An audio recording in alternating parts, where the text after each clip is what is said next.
ma'am. Ma'am Rodora, kumustahin lang natin itong update ngayon sa nangyaring sunog dyan sa Hong Kong at meron palang nasawi na kababayan natin, ma'am. Kamusta po ito, ma'am? Ang latest update po sa ngayon about sa sunog po sa Taipo ay lahat po nagdadalamhati para dun sa pagkamatay po ni Mary Ann Pascual Esteban na kasama na namatay ang kanyang alaga na 5 taong gulang. Mm-mm. At sa ngayon po nagdadaos po ng misa sa dalawang magkahiwalay na lugar ang ating mga Filipino community para sa kanyang kamatayan. Mm-mm. Yes, Ma'am Rodora. Ma'am, ilan As na po yung lahat na nasawi sa mga oras na ito sa balita dyan sa Hong Kong, ma'am? Kabuuan. kabuuan po mahigit mga 70 plus na po ang mga naiulat na namatay kasama po yung mga locals po dito. Mm-mm. Tapos samantala mayroon pa po tayong isang Pilipina na si Rodora Alcaraz yung nag-viral po.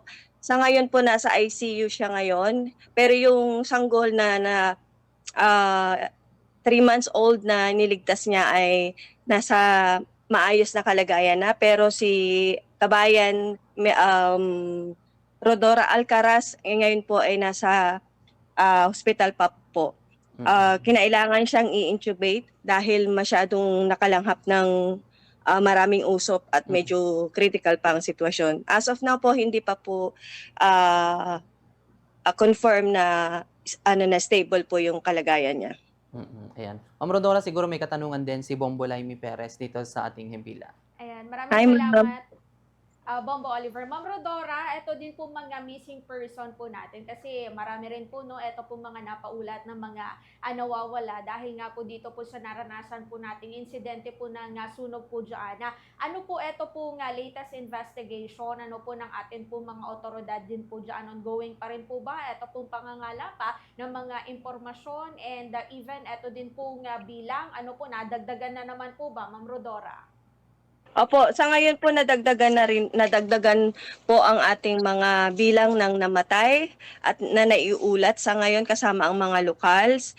Ang ipapahayag ko po ngayon yung latest update po ng ng ating konsulado ng Pilipinas kasi sa kanilang talaan meron pa pong 12 Pilipino na OFW ang hindi pa po nila makontak.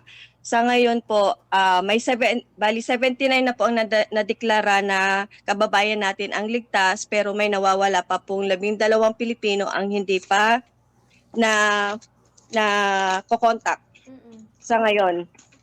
Ma'am Rodora, ano naman po ito pong move ngayon, especially ng gobyerno, mga otoridad po natin, ano po dyan po sa Hong Kong, aside po sa pakikipag-ugnayan po natin sa Embahada po ng Pilipinas para maabutan din po ng tulong, especially ito po mga kababayan po natin dyan. Any advisories? So di naman po kaya may mga ginagawa bang movement? Syempre ang gobyerno po natin dyan para naman po matulungan, maabutan po at kumbaga makabangon po ulit. Ano po, ito po mga residente po natin dyan sa Hong Kong. Ang Hong Kong government ay may mga online po na charities na kung saan pwede po silang mag-donate ng kanilang mga donasyon at ang ating konsulado ay nagbigay na rin po ng tulong para dun sa pamilya na namatayan at sa mga naka-update po sila sa mga kababayan natin na na-ospital.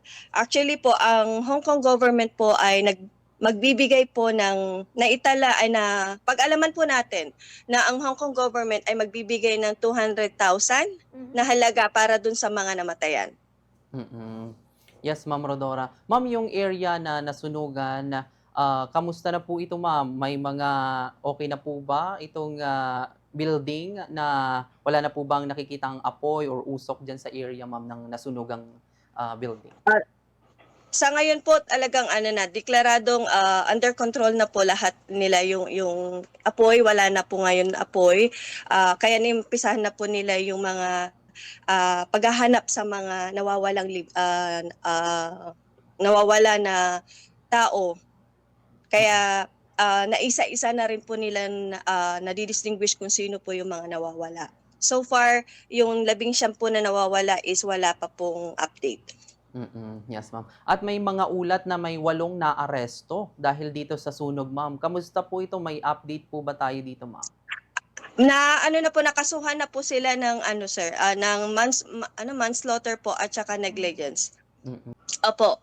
Mga karamihan sa pati yung mga trabahante po na galing China, Mm. kasama po sila sa mga naaresto. Mm. At napag-alaman po natin na iimbestigahan po yung site kasi nabalitaan na gumamit sila ng substandard na materyales para doon sa sa habang nire-renovate po.